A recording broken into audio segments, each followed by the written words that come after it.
What are we talking about today?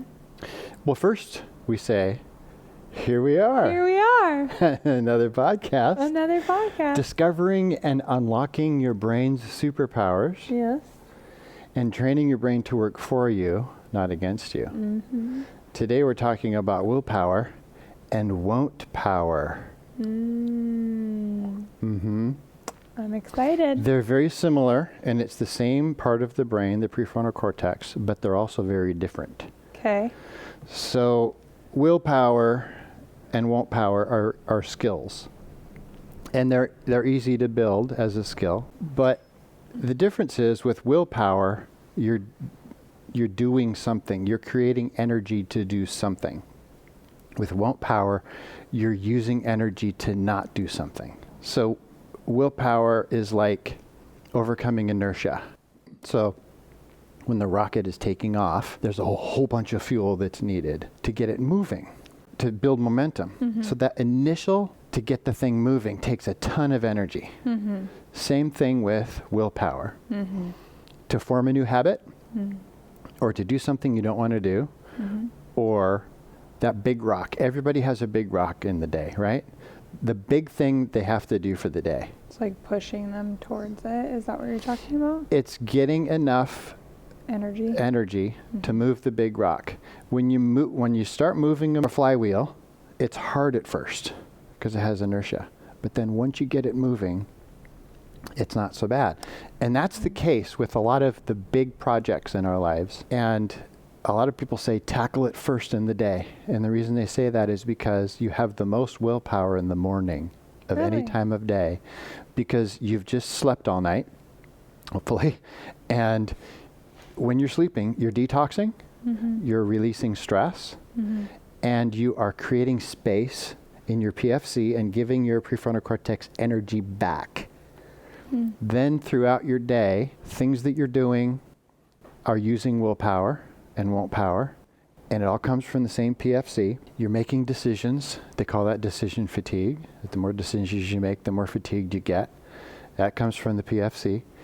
And so by lunchtime, it's about half depleted. And then by the time you get home from work, completely depleted. It's basically offline. That's why you find yourself eating chips, and your willpower and your won't power is gone.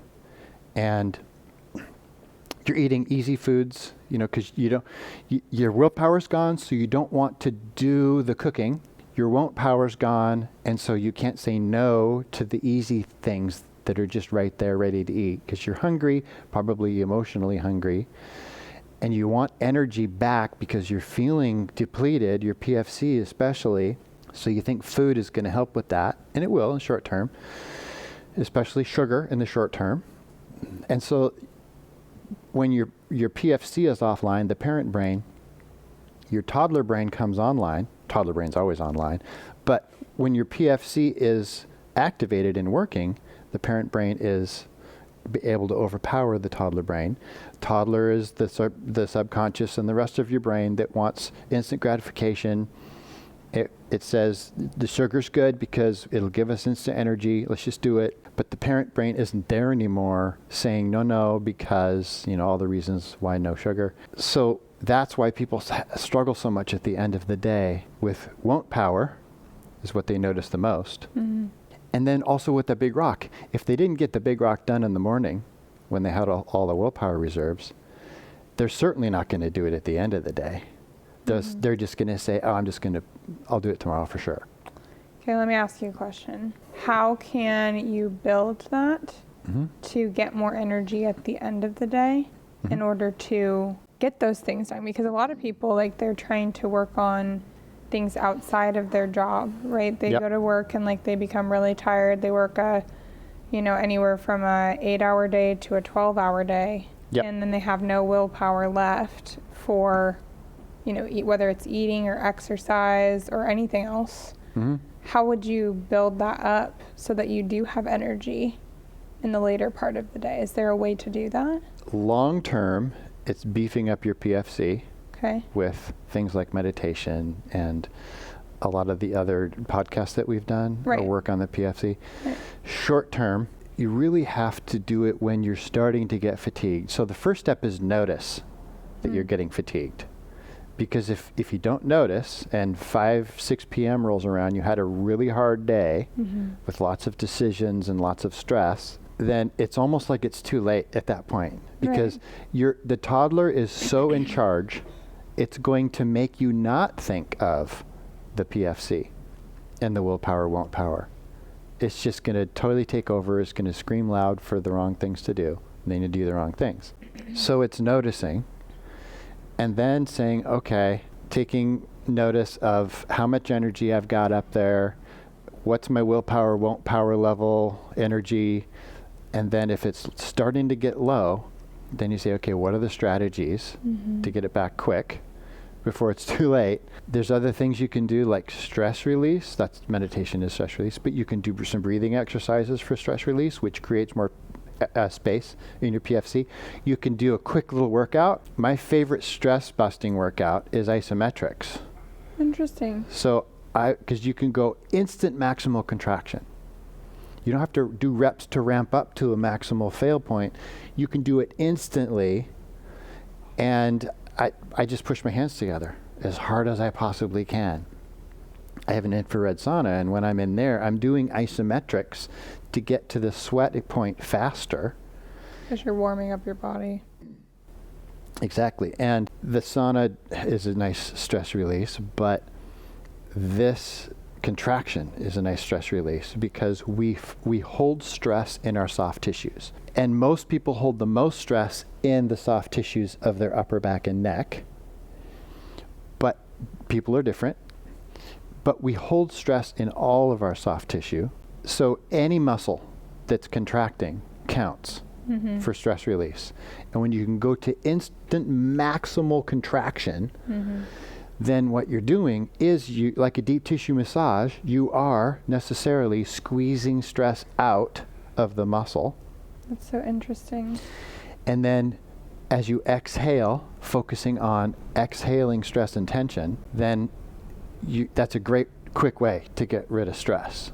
And again, that's 2 or 3 minutes. You're just creating space, basically. Yeah. You're creating the ability to push through things or like distracting yourself so that you can get that thing done that you need to get done. Yeah. And just kind of waking yourself up a little bit. Right. So the meditation is easier.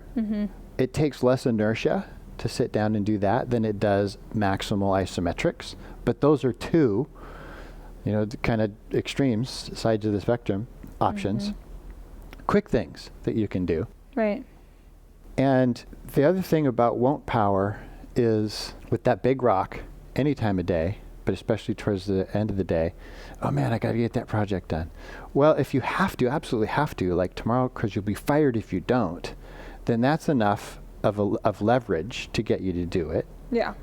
But if there's not something that urgent enough leverage, you're just going to procrastinate it. Yeah. And you'll think of other things to do instead. Yeah. So emails, for instance. Maybe we'll do that. Feel great to get to, it's like checking something off the list. And more than half of our emails are pretty quick to get done, under 2 minutes. And so it gives you a sense of accomplishment when you get that. So your toddler brain says, oh no, that's too hard, too much inertia. Let's do something with less inertia that's easier so we can still feel that sense of accomplishment. Let's get some emails done. Or you'll be distracted by something else, some other shiny squirrel. Then you go in that direction or you even clean something else you don't really want to do. See, clean the kitchen. That's so funny that you said that because I was like thinking that while you were talking. I was like, every single time I have to go do something or like I need to get something done that's really big, I will clean. It's like my way of like distracting myself, or I'll cook dinner or like just like other things that they do need to get done, but they're not like top priority. Yep. And I place them above. I was like, well, if I don't get the kitchen clean, then I won't feel organized and then I won't be able to do that thing. And then it gets later and then like, oh, well, now it's late. And it's just like little tiny like distractions / excuses on top of each other. Right. And then you don't have time for the big rock. No. So, oh, well, I have to do it tomorrow because I don't have time now. That's like a poison is people say that a lot is I'll do it tomorrow. I'll do it tomorrow. Oh, it's all right. I'll just do it tomorrow. Yep. And tomorrow turns into never or seldomly. Yep. Just that little decision is actually a really big one if you continue to do that. And it eats away At you, at your willpower and you. And your willpower gets weaker over time, not stronger. So it's not just your confidence, it's your willpower too. Yep, it's both, yeah. So we've talked in the past about putting names on things. Yeah. Well, you can also name your distractions. Ooh. Oh, That would be interesting. here's Emily email trying to distract me from the big rock. I like it. So Big give it a rock. name, then, because your PFC does that. And so now you're bringing your PFC back online. And then even if it's just back online momentarily, now you've got a little more energy and a little more willpower, because that's where the willpower comes from, and won't power. So how would you use that with food? Chester chip craving. You could name it. Oh, Chester. Yeah. I thought you said chess. I was like, Chess- chess or chips? I was like, I mean, I guess you can pick one. Do I play chess or do I eat the chips? Well, I think the chips are Chess. Chess. I'm so That's a sorry. lot of inertia. Yeah, I was like, Should I start a big chess game or should I just eat some chips? no, it's no. I really admire people that are good at chess. That's a great example of something that you're really using your PFC, because you got to think way ahead. Yeah, problem solving. Foresight comes Yeah. from the PFC. It's problem solving. Any kind of like games that you can use to problem solve, I feel like would actually enhance like your willpower and also like your, what would I say? It would be like, I wouldn't say your willpower, but just your ability to, like you said, wake up your PFC because Yeah. you're having to be present and in the moment in order to get those things done and plan ahead, Yeah. like you said. So not Yeah. exactly related to willpower, but definitely the PFC. And that's what separates us from all the other animals on the planet. Mm-hmm. There is no other animal that will ever learn to play chess well. No other animal can think more than 1 or 2 steps ahead. They cannot simulate their future. We can only do that. And that you have to be able to do that when you play chess. Yeah. Simulate scenarios. It's interesting that you say that too, because that kind of goes into people overthinking about their future. Yeah. Because they're able to go like way far ahead and create scenarios and stories like we've talked about in our other podcasts. And people create like these things in their head that aren't even real, and it creates like a lot of anxiety because we are able, so it's like a blessing and a curse, and that's why it's really important to like have control Yep. over your PFC and like, you know, practice those things and practice your willpower, because it actually will enhance like your happiness and enhance your confidence and enhance like possibly even anxiety, because you're not thinking so far ahead in the future or like all the what ifs or whatever, because you're focused on what's going on right now. And Yes. And when you're doing that, when Yeah. you're doing all that hard work simulation, all these different scenarios, most people go to worst case scenario. of course, yeah. And that causes stress. Fear. And so the simulation takes energy from your PFC, and then the stress from what you just simulated takes more energy from the PFC. So you're really working your PFC down. That's why there's so many verses in the Bible about not stressing, Yeah. not worrying even about tomorrow.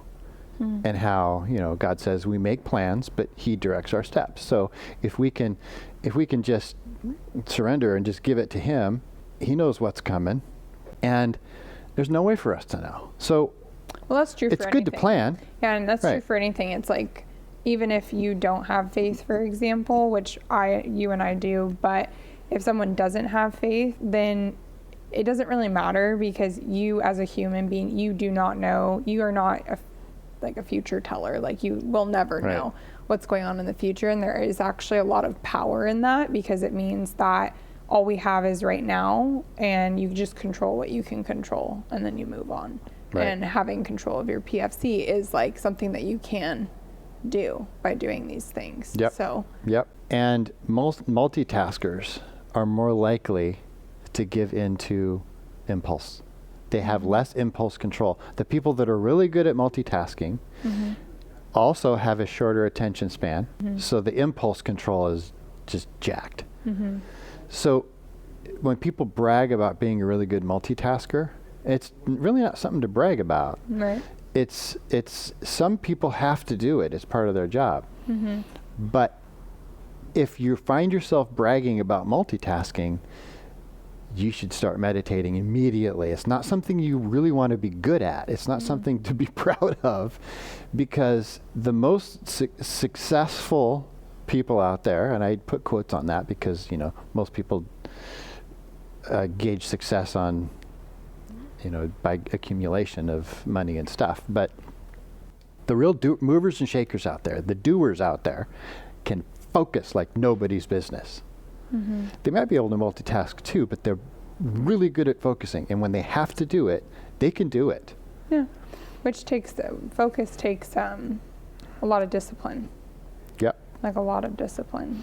Which could be a whole podcast in itself. We should do that. Yeah, absolutely. I think so too, because I was actually talking to my fiance the other night about discipline, and we were talking about how it's such an important habit to have is self-discipline, because, like, for example, when you're growing up, you have your parents. They're there to discipline you and guide your steps and do all those things. But then when you grow up and you become an adult, now you have to parent yourself, and you go through that period of time where you're trying to figure out how to do that. Mm-hmm. And it really, once you start getting out in the world and you see all these patterns, you see that discipline and like consistency and a focus is truly what leads to success, no matter what it is. It doesn't have to be towards money. It doesn't have to be it could be anything. It could be just like fitness related, for example, like getting something done like a triathlon, or just going to the gym on a day-to-day basis. That takes self-discipline. Yeah. And so we could do an entire podcast about discipline, because it's super pivotal for people to be successful. Yeah. Have you heard of the marshmallow experiment with the kids? Yeah, that's a good one. Because that's discipline. That's won't power. Mm-hmm. So what's the difference between willpower and won't power? Well, it's discipline. Right. You're using discipline in both cases, but the willpower is doing something, starting something, finishing something, doing something. The So you won't will power do it. is not doing something. So if I couldn't get to my big rock in the morning and I have to do it in the evening, and it's harder because there's less PFC energy, then the willpower, to the inertia to get that big rock going is reduced. And so is my won't power to just do something easier that's going to give me some instant gratification, like checking off some emails. So you'd say won't power isn't necessarily towards something negative. It could be like saying you won't do something that's positive as well? Yes. Okay. So it could be both. It could be both. Okay. It could be value-based. Okay. So fathers want their daughters to be safe, and they want them to make really good decisions in life. Mm-hmm. And a lot of those decisions are won't decisions. Same with sons. I mean, it's not just daughters, but I just say fathers and daughters because, you know, I have a daughter, and you know, it's different. It's different. It is. Yeah. You're a And little girl, you know. I know. So yeah. different. Right. And so, you know, being overprotective and stuff like that, you want them to have really good won't power, because if you kind of expect your son to do dumb things, right? Because that's what boys do. And the interesting reason for that is physical. And the reason is the brain develops from the back to the front. And girls develop their brain faster than boys. And so the PFC is the last part of the brain to develop. Girls have a pretty good PFC by the time they're 14 or 15. And then it's pretty much done by 18 or 19, for the most part. For boys, 30 years old. No way. They're doing dumb stuff all through their 20s because their PFC, the decision-making part of the brain, is underdeveloped. So they essentially have brain damage until they're around 30, and that's why car insurance for boys is high until they're 25. Yeah. Yeah, and then it comes down. And I think for girls too, just because they don't want to be, you know, they don't want to discriminate. But yeah. they could cut it off for girls at It's 18 or 19, It's worse for boys, but boys for 25. Yeah. So, you know, we just kind of expect and being a boy myself, I remember back in all the stupid things. It's amazing I'm still alive. It's a miracle I'm still alive because of all the dumb stuff Really? that I did when I was Give younger. us an example. No, I don't want to do that. Oh, come on. Maybe. Come on. For the camera. No? Little story. Come on. I told the tripping story where I fell down the stairs. That was a good one. That would not compare to my pipe bomb story. Oh, a pipe bomb story. Now I'm intrigued. Yeah. Come on, go ahead. Thinking it would be really fun to because, we were into fireworks and firecrackers and Of course, you want to see things blow M80s, up. Yeah, you're a stuff man. like that. You Yep. got to blow stuff up. And so we just, what are these pipe bomb things? So you go to the hardware store and you buy the pipe and then the end caps. You drill the hole in the middle. I shouldn't be telling people how to make one. So Do not do Fill anything it- that's yeah, talked do about in this film. try this at Yes, home. do not try this. Especially in the home like I did. But, and then assembly. Luckily, it didn't go off, so we did something wrong. But and we were plenty far away. But who knows? What could have happened in the assembly process and the lighting process and so just stuff like that where I could have just easily killed myself. So you're just like trying to do something fun, and it was just turning out not. And I was like 17 or 18 when I was doing wow. that. And Yeah. if I had a 17 or 18-year-old girl with me, she'd be like, "You're insane. What the frick? What are you thinking?" And if I knew what my brain, the different in its development, I would say, "Well, I'm not thinking. Yeah. That's why I'm doing this, because I don't have a fully developed PFC like you do." So sad. But yeah. That's amazing, though. Yeah, but that's why girls tend to also have willpower and won't power sooner than boys. So interesting. I did not know that about men and women. Well, good timing, because now, when you have your own kids, you'll know why your boy is such an idiot and the girl seems more sensible. Well, it's so funny that you say that too. The idiot part is really direct, but yes. So we went to an Easter egg hunt, and it was like, there's different age groups and stuff, and all the girls are just getting it. They're just picking up all the eggs, putting them in the basket, they're opening them up before they to make sure there's candy, and the boys are just like, Yeah. like finger in their nose, or like they're picking up a bunch of eggs and they're throwing them everywhere, like knocking people over. And I'm like, just look at the difference between the women and the men. Yeah, and no it was impulse just control. So funny to me. Yeah. It just, because it really does look like that. And there are times where guys will do things and I'm like, how could you not foresee that happening? Like, have you seen America's Funniest Home Videos? Yeah. Oh, Yeah. YouTubes are full of guys being idiots. Well, it's just hilarious because it's just like, wait, how do you not understand that you're about to get hit in like a really wrong place and you're not seeing it right now? And then it happens and you're like, well, told ya. You weren't here for me to tell you, but All right. it's just so bad. But Yeah. that's so interesting. Even things like driving up to the garage door here. Because I'm behind someone, they drive up and they pull all the way up to the door, and then they start looking for their clicker. Whereas I'm getting my clicker out at the intersection back there. Right. And then by the time I get to the door, before I even pull around into the driveway, I'm clicking it. And so, because I'm thinking ahead. Do you think that's just a focus problem, though? That they're not focused on like the task at hand? Because it doesn't have really, it's their PFC, right? Like that decision making type thing. Because you're talking about you, right? But it could be a female or a male that's in front of you doing that. Yeah. Are you talking about male versus women? Or are you talking about, okay, so you're just talking about people in general. Yeah. Oh, they're fully grown adults who have just, their PFC is just gone because it's atrophied.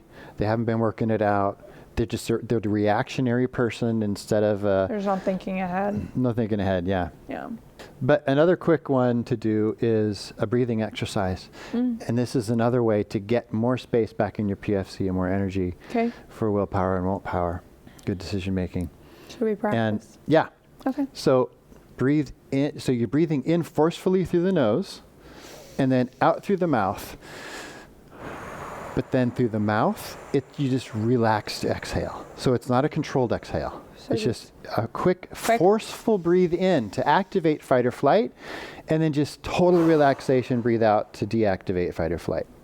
Okay. So go quick in, and then out. Yeah, quick in, relax it out.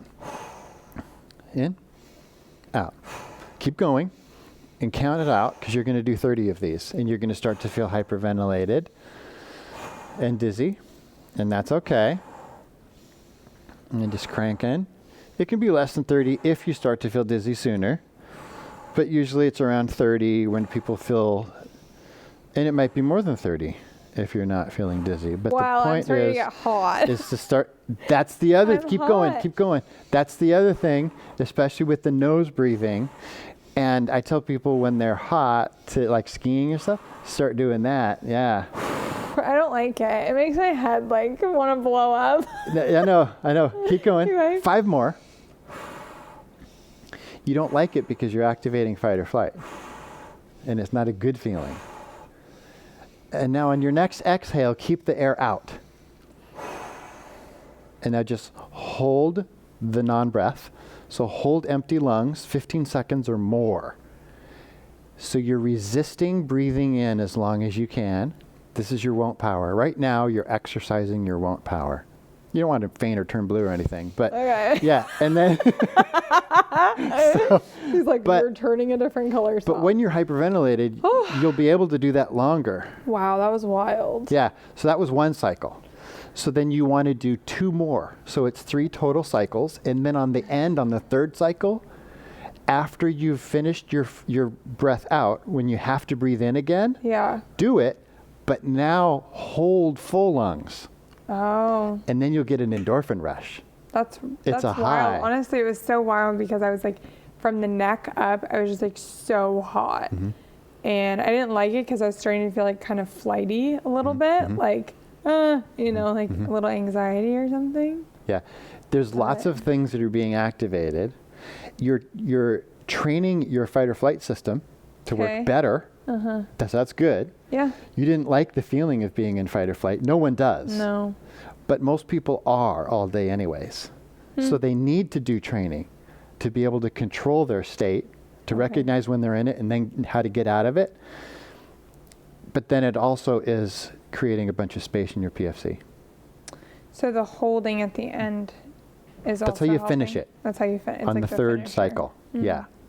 Why is that? Why does that happen? Do you know? Just When you're holding, yeah, when you're Yes. when you're breathing like that, and then when you're holding, do you know like the science behind why that's heating me up or like those different types of things? because when you're holding, you're safe now. You've got tons of air in there. Now you're comfortable. You're like, oh, okay, everything's okay. The bottom line is you feel safe now. So the whole time you were doing the breathing exercise, you're activating your fight or flight. You're turning it on inhales, you're turning it off exhales, then you're turning it on again. When you keep the empty lungs, even though you could do it because you're hyperventilated longer than you could if you weren't, Right. it's still activating the fight or flight. And then at the very end, with the inhale, off. And then you feel euphoric. It's a good thing. You feel great. You feel comfortable. It's also over. And so then that's why it's such a good training and a good feeling for the fight flight system. So interesting. Yeah. Yeah, very interesting. Yeah. very And good it's though. actually fight, flight, or freeze, because some people do that 3rd option, the freeze. So you're training that part of it too, because when you exhale, holding the exhale, you're freezing. And then when you inhale and you hold the full lungs, you're freezing. And so it's really training fight, flight, freeze Right. to work right, and for you to be able to control it Okay. and be in charge of that. Very cool. Cool. Yeah. So you have it. That's all I have to say about Lyot. Boom. Dink. Boom goes dynamite. Or what's it called? The pipe bomb. Yeah. Boom goes the pipe bomb. Boom goes the pipe bomb. So funny. And that's all I have to say about that.